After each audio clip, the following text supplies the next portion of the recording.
Okay, so again, thanks everyone for taking the time to join this Solana DAOs and Beyond talk.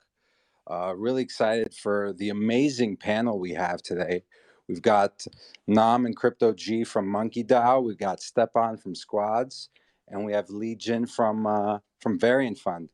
Thanks everyone for taking the time and joining us today. Thanks for having us. Hey, Dean. Thanks for having us, Dean. So yeah, I want to talk about that tweet earlier today.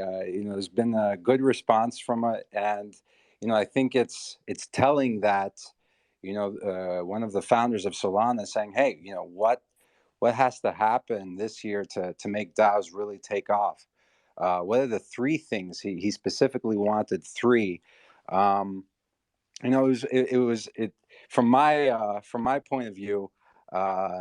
I still haven't answered him because I think that NFTs, the rise and the speed at which they took off, it's going to be very difficult, in my opinion, for DAOs to kind of match that excitement, just because of it's not something that you can speculate on in the same way. It's a lot easier to interact with, right? You buy it and you're pretty much done as far as your investment of time. Whereas governance, it's not nearly as easy for people to get excited about. But if a lot of the other answers I saw were around coordination, around tooling. Nam and Crypto-G, I'll pass it off to you. What do you guys think are the three things that need to happen to make DAOs take off this year? I hate awkward silences, so I'll jump in first. Thanks, Nam. For me, and I'm actually just about to reply to that tweet, I would have to say funding is crucial. If your DAO doesn't have a treasury or doesn't have cash to act on opportunities that come up, you're not going to make it. Community belief, right? There's FUD everywhere, but people are fickle, and if the community doesn't believe in the people that are driving initiatives, nothing is going to happen. And it's very difficult to make community come together. It has to be organic. It has to be small. It has to start from a centralized group of people and slowly spread out into a decentralized manner where different people take on different responsibilities and have different ideas. And then you also need, back to the centralized piece, you need a core team to drive everything. If everybody's running around like headless chickens with little direction as to where the DAO wants to go, and that core team can't take feedback from the entire community in terms of the group direction, it's not going to succeed. And you need a core team to be able to drive those milestones and those next steps, because as great as DAOs are, we've got 1,700 people, and you can't come to consensus on a single idea with 1,700 people. You need a smaller team to come to a consensus, to bring it to the 1,700 people and say, hey, this is our best recommendation and this is how we feel the DAO should move forward. Yeah, I'll give it to G because he just says what I'm thinking in a better accent. But the biggest thing that we're dealing with, I think, for any DAO or community is going through and getting people to actually vote and be a part of the governance ecosystem. The whole point of it being like decentralized, autonomous, is that you actually need to vote as a member, right? Rather than just relying on someone else to carry projects forward and have this whole vision and idea. I think there's a lot of desire for things to be hands-off and successful at the same time for the average person in the ecosystem. So especially like NFTs that you're referring to, of just like I buy it and then my interaction with it is essentially done. That's counterproductive to what you should be doing in a DAO every single day. Great answer, and I totally feel you on getting people involved in voting. One of the things I would definitely like to pick your brains about is concepts like quorum, and how they influence kind of the decision making around how you deliver proposals to the community. But before we go into that, want to welcome Sebastian to the stage as well, from Solana Labs, who's the architect behind Realms. Hello, Dean. Hello, everybody, and great to be here. So, Sebastian, I was sharing how we were talking about Raj's tweet, and we're going around and kind of sharing our three things. Do you want to share what you think the three things are that will help DAOs take off this year? Yeah, I think that that's a good question. I think definitely we need to do a better job on tooling, but I think tooling is not enough, right? I think because first and foremost, I think DAOs are about people and people working together toward common goals. And I think that part is really important, and really trying to do tools without, putting this human factor into them is not going to make, any difference for us. So this is why I think we probably need focus, because like DAO means different things to many people.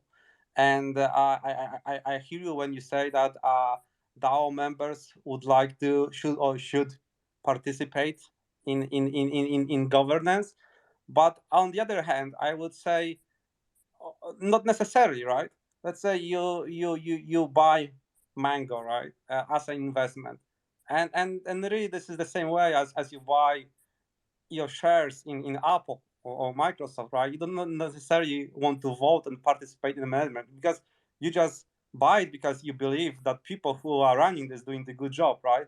So I think this is why I think that we need a way to, in terms of tooling, but also like the way we structure DAOs, is to way to have them divide and conquer. Essentially, create structure DAO in a way like you have like a pockets of authorities that can manage themselves, and then that would target the governance apathy. Because again, I don't think that if somebody doesn't want to vote and doesn't want to participate, they shouldn't have to, right? It shouldn't be forced, right? And this is, I think, the problem. We are like trying to solve the wrong problem. If we are trying to engage or create this, get more participation, I think that's the wrong problem, right? We have to think how to manage DAOs with the people who are actively involved and the people who want to participate, and essentially and organize them around leaders. So that's my view.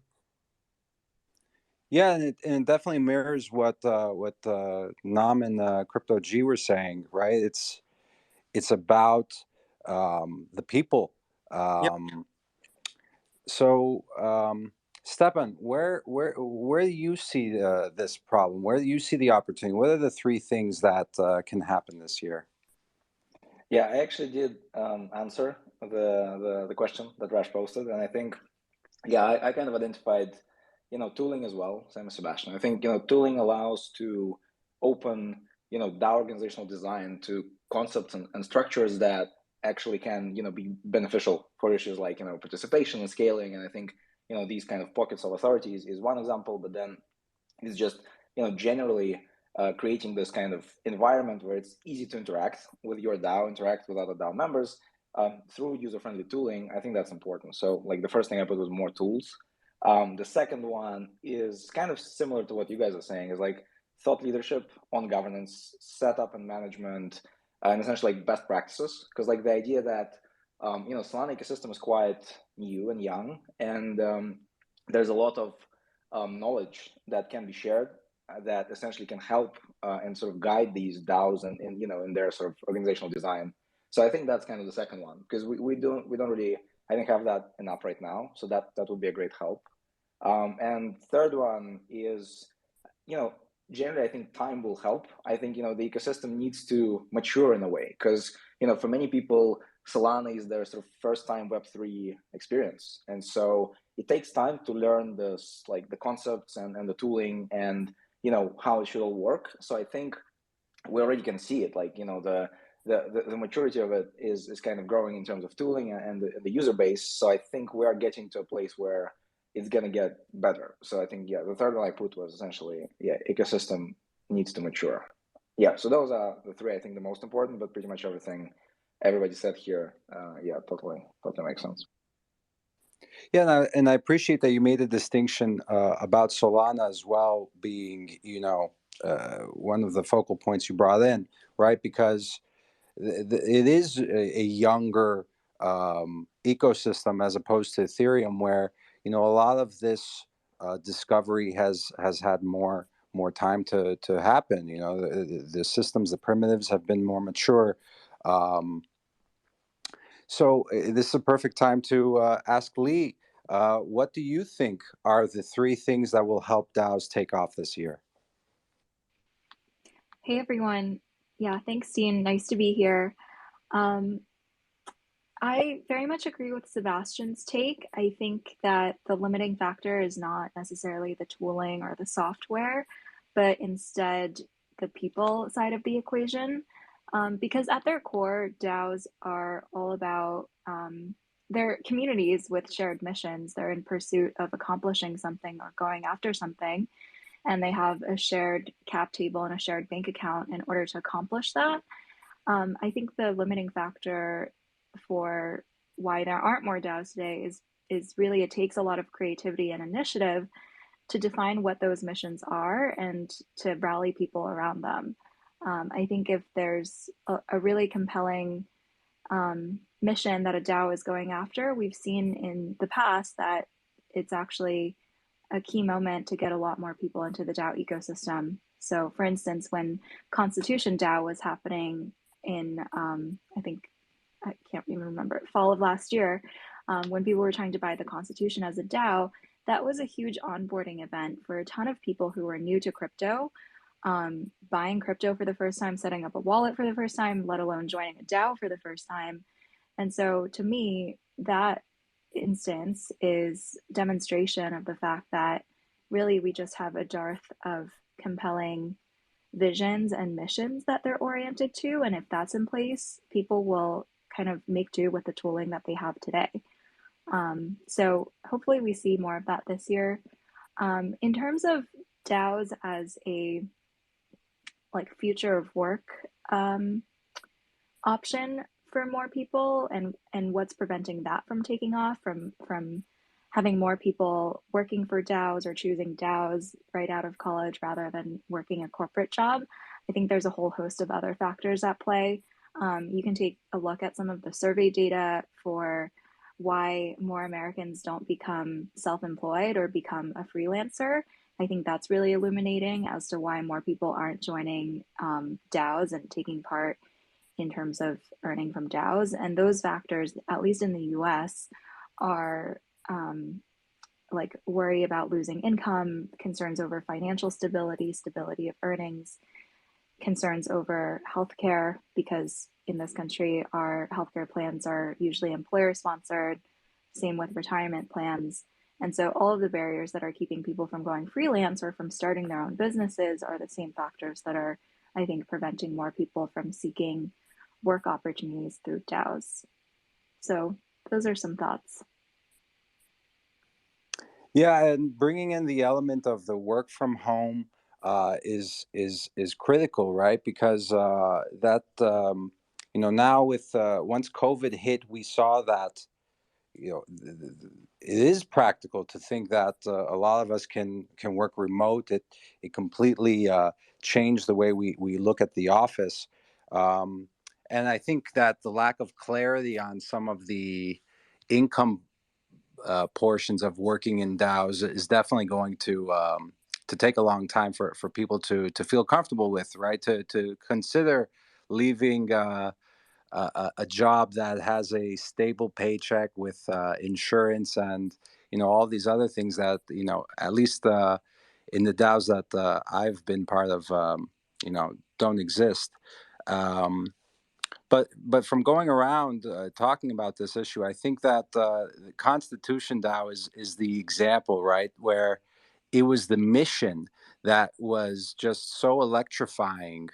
It had nothing to do so much about the tooling.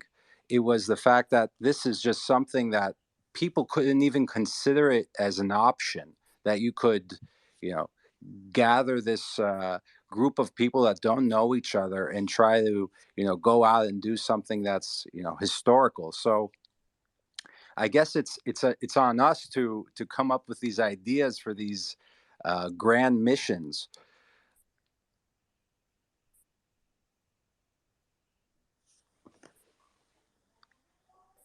So next, I was thinking that in a previous conversation you and I had, Lee, we were talking about the difference between Ethereum and Solana today around DAOs. And, you know, one of the questions you had asked me has stayed with me, you know, for obviously as long as till now, which was, you know, what is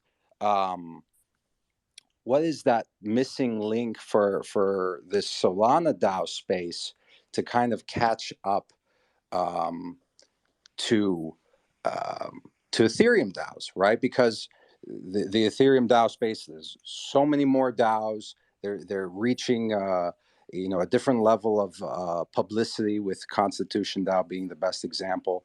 From your viewpoint, Lee, what do you think is missing right now and this is, you know, the reason why I also have this panel together is because the you know, here we have everybody you know, that's obsessing about DAO tooling on Solana. So I want, you know, I'm glad that if there's any tool that's missing today, I'm sure we'll identify it or hear that's being built. So so yeah, Lee, what do you think is that gap? What is missing? Mm-hmm. Yeah, it's a great question. I think, well, I'd love to hear other people's thoughts on this topic as well. I can conjecture a few things that I think might be driving the differential. Like, at their core, as mentioned, DAOs are collections of individual people, their networks, their communities, and as such, they're subject to network effects, wherein the ecosystem that has more people can obviously have more networks, bigger networks, attract other users, and like every incremental person who joins is a person that could belong to a new DAO or join an existing one. So right now, Ethereum is definitely still the bigger network in terms of user adoption. If you proxy it by wallet accounts, MetaMask, I think the latest number is like 21 million MetaMask accounts or monthly actives. And then Solana with Phantom is at about 2 million. So it's an order of magnitude off. That means there's 10 times more users using Ethereum than there are on Solana. And that translates into the strength of the network effects that are in each ecosystem. And so as a new, let's say hypothetically, as a new DAO founder, when I'm thinking about where do I want to set up my DAO and reach the greatest number of potential contributors and members, obviously the addressable market is larger on Ethereum today than it is on Solana. And then secondly, you have to consider what these DAOs are usually doing. A lot of these DAOs are investing in NFTs or investing in projects in that ecosystem. And those are also subject to network effects where there are more mature, like there's a more mature NFT ecosystem on Ethereum than on Solana. There's probably more developers building new projects that can be invested in as well. And so I think it really is this network effect advantage where, because there's more people and more activity going on Ethereum, as a result of that, DAOs naturally have a propensity to start there unless their missions are very much oriented towards something that is Solana specific. That's my hypothesis, but would love to hear other people's thinking on this.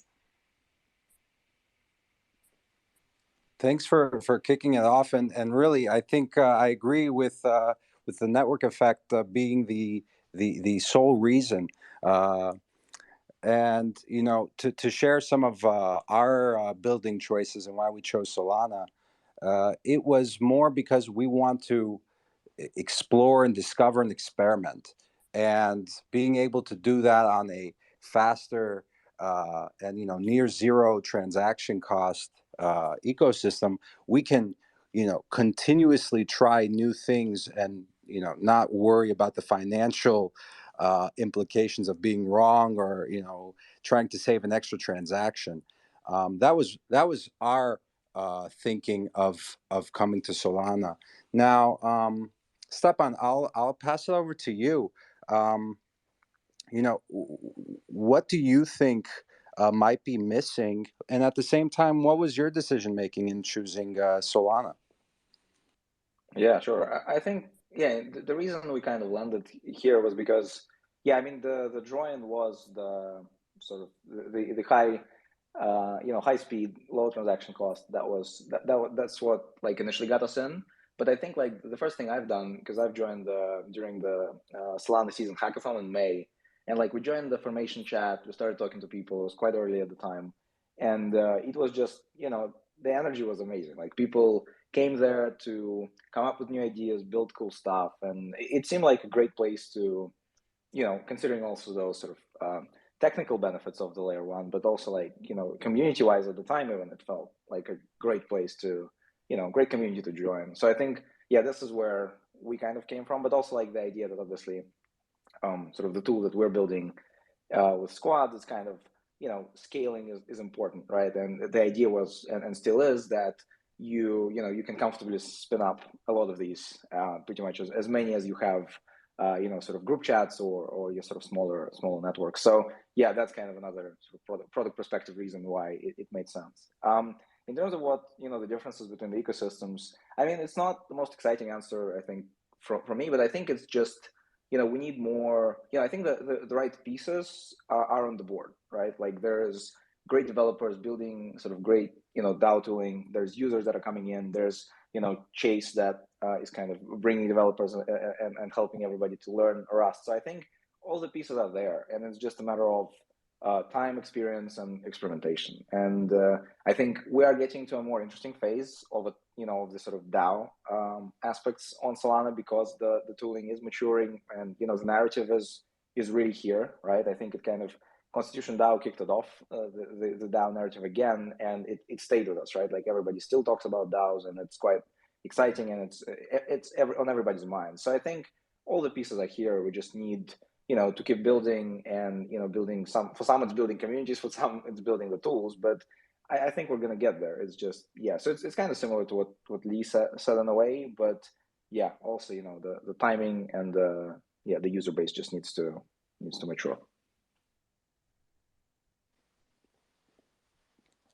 Okay, and now Sebastian, being the architect of Realms, I think you're in a unique position because you understand it from the engineering level. Do you think there's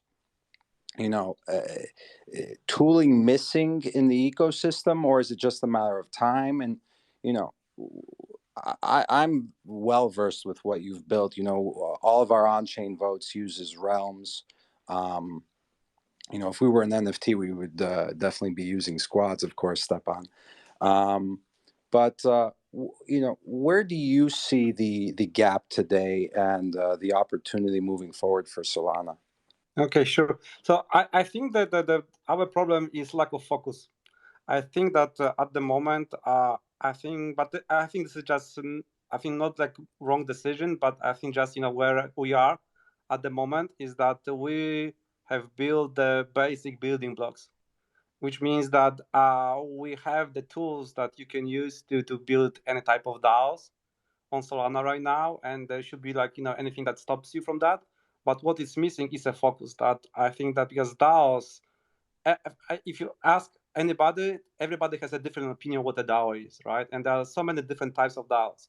You can have trading DAOs, you can have crowdfunding DAOs, you can have NFT collectors DAOs, right? So what I think is missing is the focus, right? That we need really have tools which are dedicated for a given use case, and then focus on that and make sure that these tools for, let's say, for people who want to create NFTs are there, right? Or people who want to collect NFTs, right? So I think this is really what we should be doing. And in terms of like strategy, I think, and comparing to Ethereum, I kind of find is that the quantity is not that important, because I think that it is more important to have few but very good and successful DAOs than like thousands of them. Because this is what, even if I see on our platform, that people go and create DAOs using Realms, but most of them are like ghost towns. Nobody is there, nobody is participating, nobody is doing anything, right? So getting like 1,000 of DAOs is not going to put us in a better place. But on the other hand, I can see that there's like a few DAOs which are built on realms, like let's say, our poster child Mango is, that has the gravity that pulls others into the ecosystems and shows what can be done. And I think that this is what I think we should be doing. We should be focusing on those very specific use cases and making sure we are producing successful DAOs. Like, in the world, like not every single company is successful. You have the big guys which are successful. And this is, I think, that we kind of have to replicate with DAOs. We have to create an ecosystem where we can really help the good and be motivated, and with people with good leadership can actually create the DAOs for their vision and then be successful. And we don't need like thousands of them, really. We need only a few of them, and I think that will be success for us. I totally agree on quality over quantity. And one of the things you mentioned earlier about all the different types of DAOs and the focus, I think there's an opportunity also to learn a lot from the Ethereum DAOs, not from a tooling perspective, but from the focus, from what has been tried before. I'm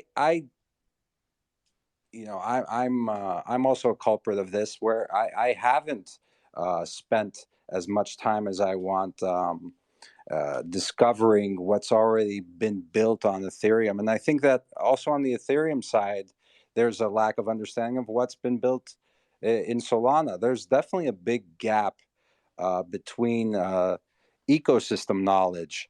And I think there's probably an opportunity there to figure out how to bridge it. I see. So let me invite Nam back up. He told me he's having some Wi-Fi issues. Gee, what do you think? Considering that MonkeyDAO is the most famous DAO on Solana.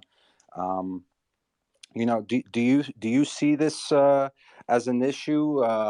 Do you think we're catching up to Ethereum, or that there's a lack of tooling for things that you guys are trying to accomplish? Yeah, and I have to agree with absolutely every point that's been made till now. Sebastian knows some of the challenges that we've had just around even the ability to have a multi-sig wallet. We are not funded as the SMB DAO. We're not funded necessarily by royalties from the core SMB project, the NFT project. And I'm not trying to speak ill of the project. The funds and royalties, a portion of them go to a community wallet, and rightly or wrongly so, the SMB team sees the DAO as part of the SMB community. It is not the SMB community. And I think it's an interesting way to look at it. So if we need to do anything, if we want to fund ourselves, we need to request funds from the SMB team. If we have a large expenditure, incorporation as an example, we're incorporating the DAO at the moment. That vote passed. That needed a large amount of liquid USDC, and the SMB team helped us with that. But the funds couldn't be transferred until we had a multi-sig wallet. And for the first 4 or 5 months of MonkeyDAO, it was a trust-based system. It was Gem, who was one of the founders with Nam of the DAO initially, had access to a hot wallet. All of the DAO treasury assets were in there. And there was 15, 16, 1,700 people trusting that Jemmy wouldn't just run off with all of the funds. So when we were able to get realms in place and we were able to get it set up with the multi-sig, that then gave the confidence to the SMB team that, hey, we can transfer funds and one single person won't run off with it. We have it set up that there's a 60% quorum in terms of board members. There's 16 board members. You need a 60% quorum to release funds from the DAO multi-sig treasury. And it also means that we are pushing towards having a test right now of our on-chain voting. You can go and see some of the votes in realms that MonkeyDAO has passed, but it's a test bed for the moment for us to say, hey, on-chain governance, on-chain voting, on-chain management of funds, even our merch drop at the moment, all of the merch payments are going to a multi-sig wallet for a safety perspective. But what we need to be cognizant of is as DAOs move forward and as they do things better, DAOs on Ethereum have had stuff like multi-sig wallets for a long time. We've only had it in the last 6 weeks, and thanks to Sebastian and the Solana Labs team and the work that they've been doing, and the work that Mango have been doing as well, permeates into the rest of the DAOs to be able to leech that information and leech the use cases and apply them and make them useful. So in terms of what I feel is missing, I would have to say that MonkeyDAO has done a lot of stuff right. We've done a lot of stuff wrong as well. But we've learned from some of the mistakes. And what's really helped us, and what I think that Ethereum does better than Solana at the moment, is the ability for multi-sig asset tools where trust is decentralized, which is now available, right? Which is great. But it also comes back to that first point that I made around funding. Ethereum users are really well funded. They have a shit ton of money. And Solana users are newer. They haven't had those sort of, what is it they say, 2 bull cycles to make it. They haven't had those 2 bull cycles yet to make it, to fill coffers and to fill projects with huge amounts of cash that can help develop and help fund and help put on these awesome, massive parties that you can see happening, or these massive projects like trying to purchase a constitution for $40-something million was huge, and people were able to come around it from the ETH community in 10 days. And we just don't have that network effect, escape velocity within Solana wealth building at the moment. But we'll get there. It's just time, and I have no doubt that it's all going to happen in the future. Wow, I can't believe that you guys operate so long with trust. You know, it's funny, we talk about how these are trustless systems, but you find yourself having to trust people more than you've ever trusted them before. Yeah, absolutely.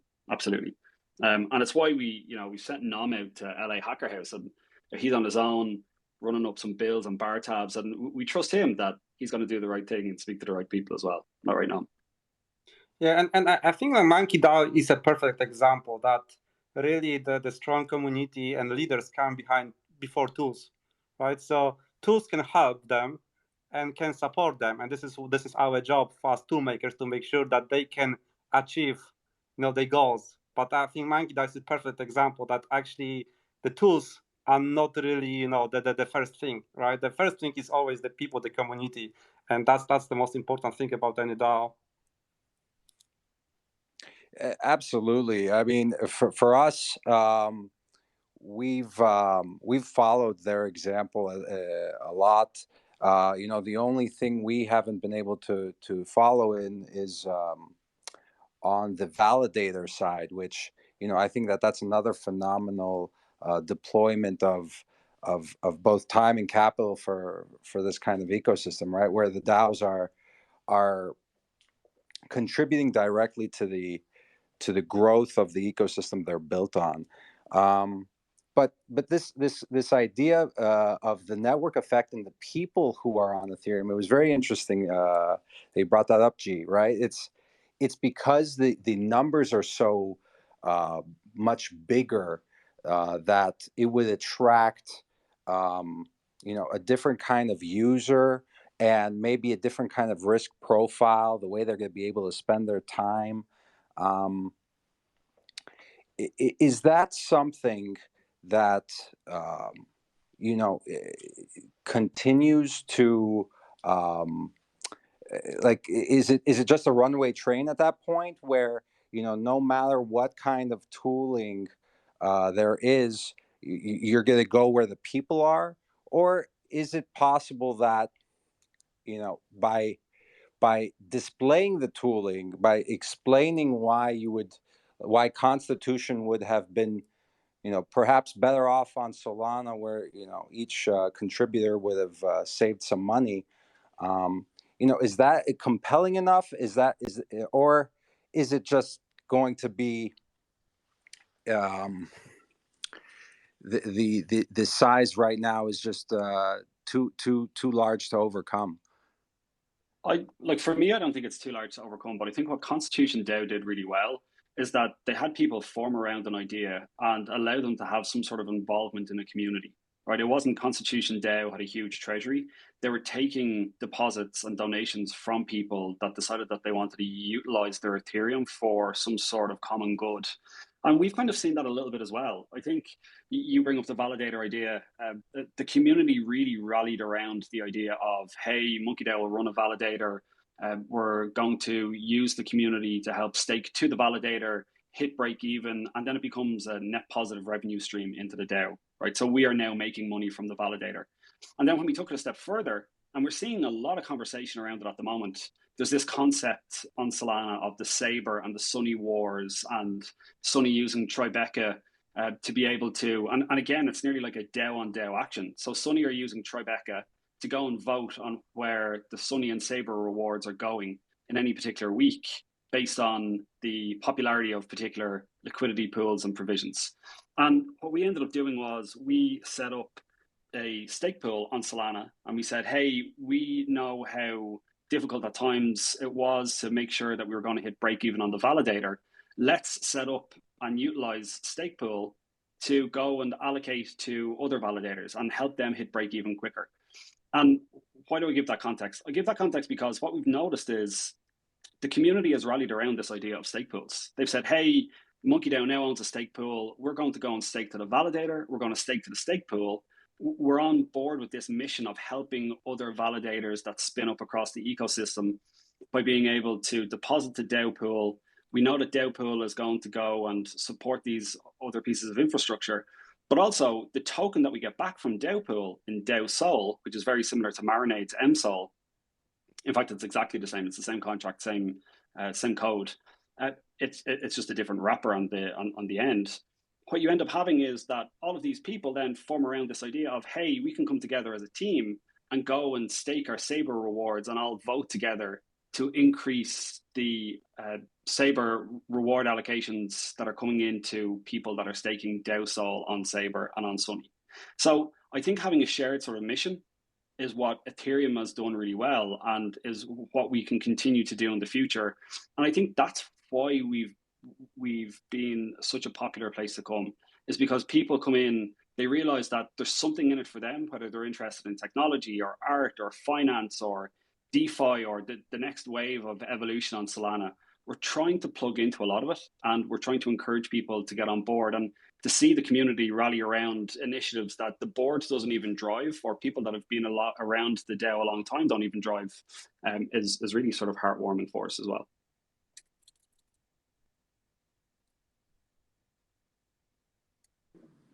Okay, I want to switch gears and talk a bit about metrics that matter for DAOs. For us, we really focus on, how many of our circulating tokens enter our governance votes. That's one of the metrics we pay attention to. We look at how many members, because somebody being a member is a grape holder, how many members are turning into a skill force role. In other words, we've identified that they have a skill in a certain area like design or development or AMA, stuff like that. So we want to see that we're doing well in identifying people's skill and acknowledging their contribution. And then the third metric we pay attention to is our decay, our engagement in different cohorts over time. We want to see that usually early adopters stay around the longest. It's important that we want to continuously see that the newer cohorts that are coming in are having more staying power, more involved over time. Those are the metrics that we really pay attention to make sure that, hey, things are coming along. There's good enough coordination that we're identifying people, we're getting people involved in the votes.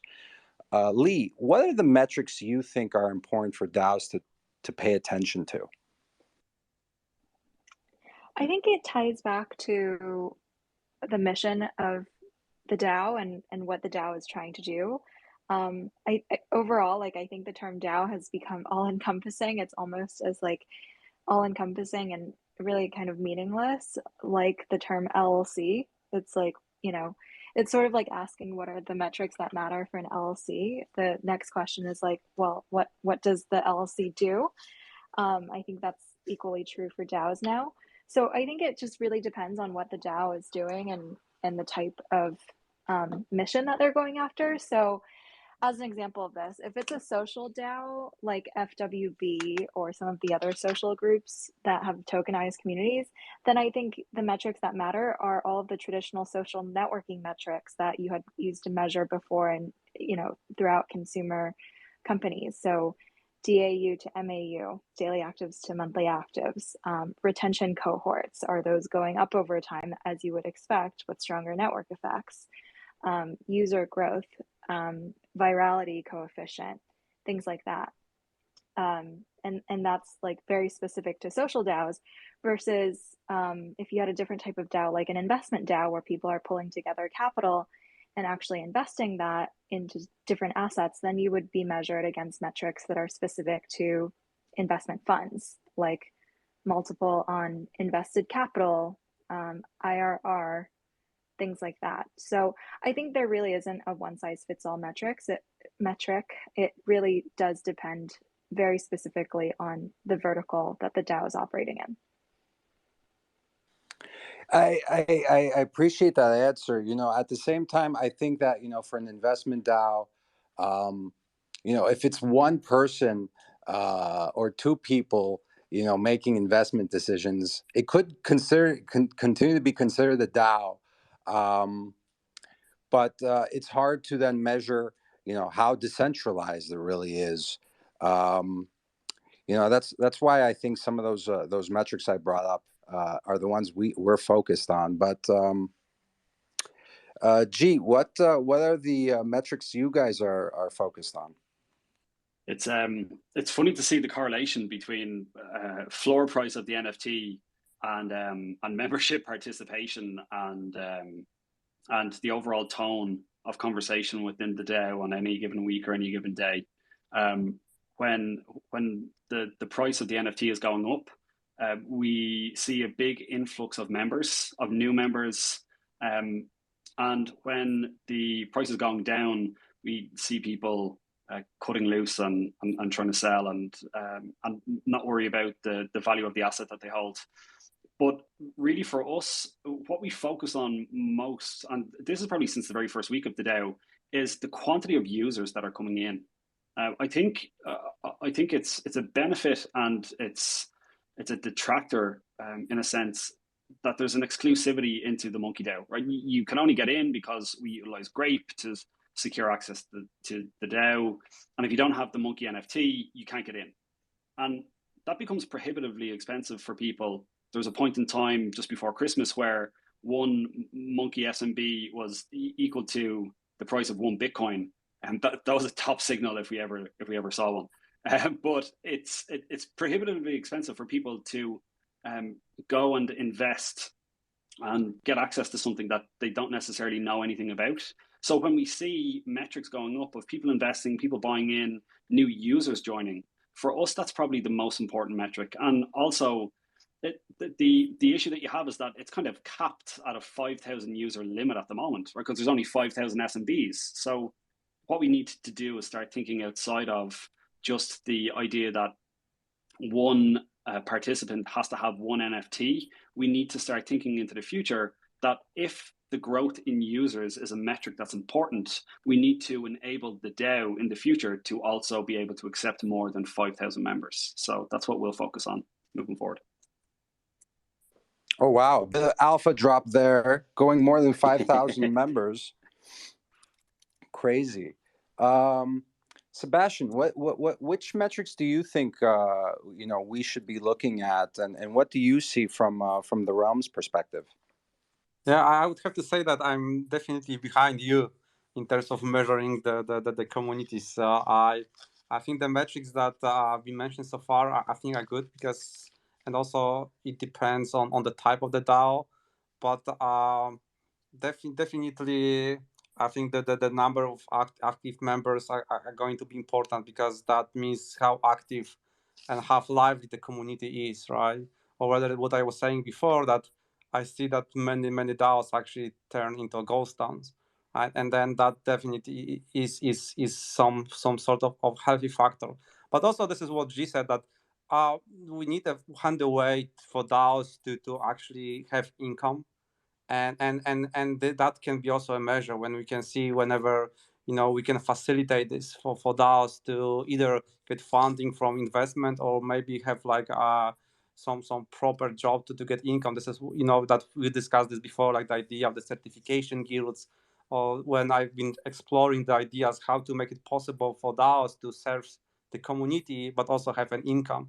So that kind of, I think, can be interesting measure to see, because in that sense you just look at the DAOs are like normal businesses and then see, okay, do they have any income, do they actually produce anything, or this is just based on the appreciation of the token or of the value, right? So that this is how I've been thinking about this. But again, I haven't done much about this yet, and from what I heard, I think you are definitely ahead of the game. Yeah, I just realized that thinking about income as success, do you have a successful DAO if it's fully distributed, decentralized, everybody's interacting, and you're broke? In my current definition, yeah, I guess you're successful because you managed to get all of these people, the authority that they deserve to be able to voice in decision making. Like I see the viewpoint much more from Lee now, that you mentioned that, right? Because just because you guys are sitting here and voting in a Discord doesn't mean you're successful. You got to have some metrics towards going towards your goal. Yeah, that's important, right? Because if all your DAO is about having a social club, then I would say the metric would be successful, right? Regardless if it has income or not. But if your DAO has like a goal to buy constitution, right, then that's the direct measure that your goal, or let's say you are crowdfunding DAO and want to get money to purchase something, right? That's your goal. So I think this is a direct measure. But so I think it's really important on the type of the DAO that the measurements will be different. Yeah, and I realize now that Constitution DAO didn't really get enough time to be evaluated on its success around, internal governance and how they would deal with having the Constitution. So it's interesting. Success in getting a lot of people into the ecosystem, but we'll never really be able to evaluate how they would have fared in voting on proposals and getting people active. Stepan, what you guys work with so many different DAOs in Solana. What are the metrics that your users are asking for? Which do you think are the most important right now for DAOs? Well, I think, from the sort of NFT-based governance perspective, and it is a sort of kind of separate beast in a way. I think, the metric that is the most important, because, the tool that we have for NFT-based governance is really straightforward. It allows, communities to vote with NFTs on proposals on chain. And so the main metric, of course, is, measuring participation, right? And figuring out, for the DAO to sort of understand, are they, meeting quorum? Are they, how many members are actually participating and are invested in what's happening with the DAO? So I think, on the NFT side, that's the metric I think that, seem to be the most prominent. And I think, as we are approaching the launch of, Squad, sort of the main product that allows you to spin up these kind of multi-sigs with sort of a lot more features that can act as kind of working groups or sort of sub-DAOs or committees for large organizations. I think the interesting metric we are going to get into is sort of, how effective the DAO is at decision making. Even like you can sort of, the metric can be how fast decisions are made, right? And so essentially, if you look at like more traditional sense where, the full token holder base is voting on, every proposal, that metric obviously will not be sort of at the high level. And I think as we start working with DAOs and saying, you can actually replace this committee structure that you have in Discord, or even, set one up if you don't, and actually, put people respective, in different multi-sigs and allow them to have authority and budgets and kind of, authority over what they're doing and over certain sort of area of development for the DAO, I think it can be an interesting metric to see, how fast the DAO can get stuff done, because now like it has a slightly more complex organizational design and structure, but at the same time that leads to more decisions being made by by the right sort of qualified people within the DAO. Okay, guys, we it's almost been an hour, so I think we'll do one last kind of statement, and thank you again for taking the time. Everybody that works in this industry is super busy, so I really appreciate it. So for our sign off, I think let's go around and kind of share what we're excited for in the DAO space, and what we hope to see emerge in 2022. For me, I'm really enthusiastic about the reputation ledger and NFTs that are non-transferable.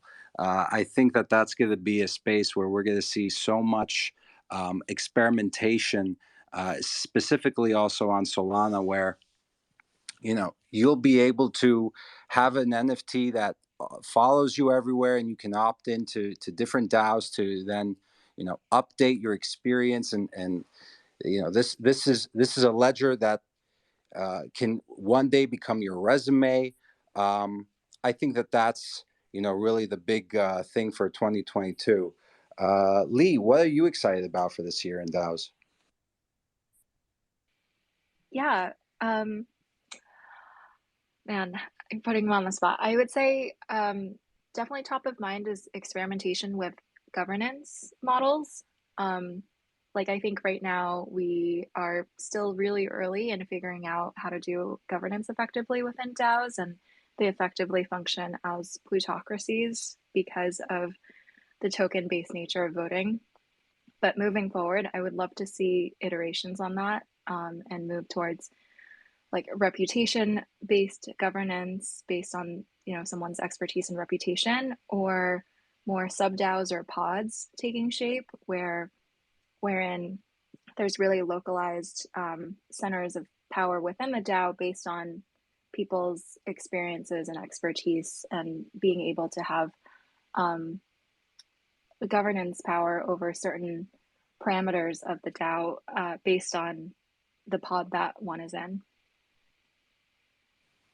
Yeah, I think everyone across the board would agree that we need to move towards a voter weighing, right? That there has to be another attribute, and it can't be plutocratic. And definitely with you on sub DAOs and breaking down components to give more experience, give experience a voice. Nom, G, what are you guys excited for this year for the MonkeyDAO? I'll front run G until my Wi-Fi kicks out again. Biggest thing that I'm excited for basically is improving tooling that directly rewards DAO members based on their contributions, whatever that might be, whether it's putting together a proposal, working on artwork, even something as simple as generating memes. I think that you're going to see a massive change in the incentive-based structure that you're able to provide as an organization. Yeah, I'd double up on that. I just want to see people getting paid. I think we've all gotten into Discords and Twitter, and we all spend a huge amount of time online. And there's the ability to go and network, and there's a payment in terms of being able to build out your network and build out your online friends and people that you interact with, and the knowledge that you can get. But it's very soft. I think people need to be able to have a hard salary. And going back to a point that was made earlier by Lee, like health insurance and 401ks for people that are in the US, and additional benefits that you get from a typical corporate 9-to-5 job.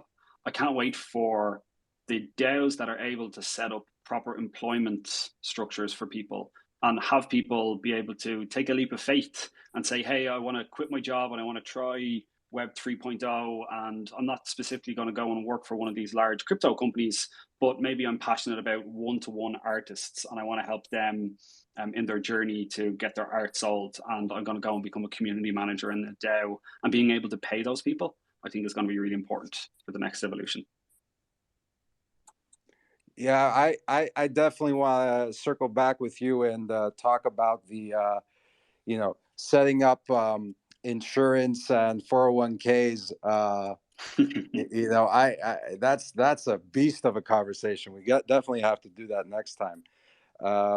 Sebastian, what are you excited for? Yeah, sure. So that's actually interesting because I don't think I would go that far as setting insurance for for employees, but I'm very excited about this, I would say, cross between the on-chain world and the real world, when DAOs can exist or have like presence in real world, right? Like this is something like we already done with the Friends and Family DAO, which is properly incorporated in the UK.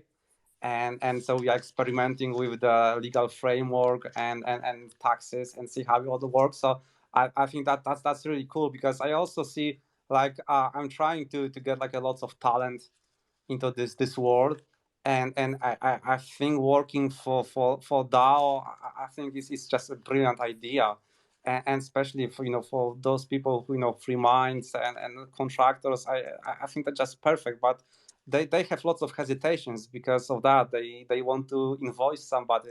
They're not necessarily after the, if you're a contractor, you're not necessarily after the stability of the world, right? But at least to give people answer, what's the legal status, and how can that work. I think that's very important, because that can bring the talent. And this is what I was talking about at the beginning. That brings more people, more talent. And this is all about people, right? So that's the most important aspect. And then obviously, I'm very excited about what we are doing with Rams, and I think the roadmap looks really, really, really, really interesting. And hoping to really get more integrations with the tools that you guys doing with Grape, and then obviously with Squads, right? So I'm really looking forward for those tools to work together to empower our DAOs to be successful. And that will be, for me, this is my dream, really, to have not really like thousands of DAOs that at the end of the year, but if we have few which are really successful, that I think that would be great. And I think we will. So that's kind of what I'm really excited about this year. Yeah, and really massive props to what you've built, and I think the entire Solana ecosystem agrees with that. We wouldn't be able to, do a lot of this dream without what you've built.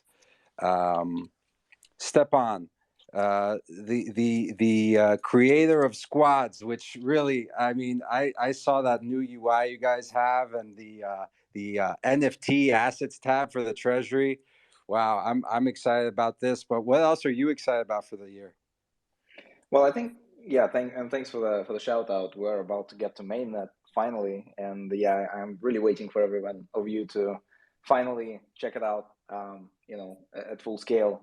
But that comes later. I think, yeah, in terms of what I'm excited about for the coming year, for this year, is that basically we're getting to rethink a lot of the aspects of governance and get to experiment. So something that Lee said, which I think leads to new interesting tooling, new kind of, the whole idea that now there's like governance consultancy. Even there's guys like Reverie that come in and help you, to get the governance processes set up. And I think that really shows that, the DAO landscape is maturing at a really fast pace. And I'm excited that there's going to be more interesting tools that sort of broaden the way we can organize, in terms of DAOs. And, Squads is one of those, but there are like, even the idea that sort of curve style voting is taken over. I think, it doesn't really, for some of the sort of protocols, I think, it doesn't fit all use cases, but even seeing that, like there are some new models that kind of, package that, I think is really interesting. So that's what I'm most excited about, is like the sort of the innovation and I guess, the experimentation on that side. Yeah, and now I'm excited to become a governance consultant. I didn't realize that was a job. Yeah, that's becoming a thing. I mean, that's not like they're starting. I think we'll see them as DAOs at some point as well. Like they sort of will come in and help you set up the organizational sort of structure internally and kind of really dive deep into what you're trying to achieve. Kind of like management consultants in the sort of old boring Web2 world. So I think that's coming up for sure. Well, I want to thank every one of our speakers for joining us. Lee, G, Sebastian, Stepan, and Nam. Thank you guys so much for taking the time to talk about Solana DAOs and beyond. Thank you for the audience listening. And if anyone here is interested, please feel free to reach out to any one of us for help with exploring some of the Solana tooling. Literally, you've got everything you need right here: on-chain voting, treasury management, Discord management, and in the future, who knows? I mean, it's going to be a wild ride, and both realms and squads are releasing new features later this month. Grape, we have a NFT DEX that's going to be coming out next week. Very excited for the future on Solana and in the crypto space. Guys, thank you so much again, and wish everyone a good night. Thanks, everyone. Thanks, Dean. I'll speak soon. Thank you. Bye-bye.